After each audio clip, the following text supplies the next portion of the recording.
So Tina, tell us a little bit about your session. Thanks for asking, Adrian. It's been so exciting. This is the first time I've spoken at BBC. My session was called Leaders, Followers and Trusted Advisors. I ran a little poll at the start of the session to ask people which of those three roles they were most interested in learning a bit more about.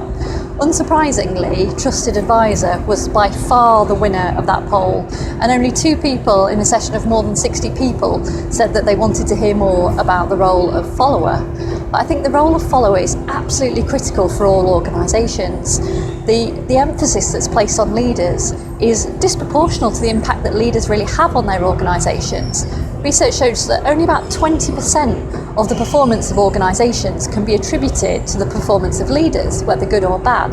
So that leaves major room for manoeuvre for the rest of the workforce to add really positive contribution to their organisations. And actually, good leadership goes in hand with good followership.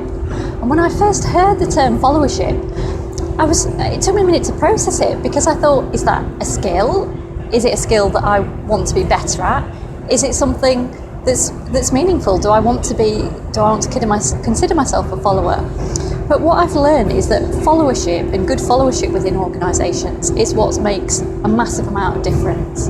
I talked about different models of leadership, the last 60 years of leadership, and how it's evolved from leadership being very much kind of natural born leaders and born traits to common leadership theories now, which are about authentic leadership, saying that so many different types of people can succeed as a leader in different situations and different contexts. And the key is really to know yourself and show yourself as a leader.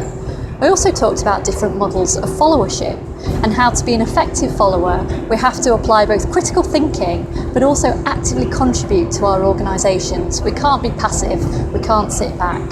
And then we talked about the trusted advisor role and how we can use a consultancy cycle model to make sure that our advice lands for our audience.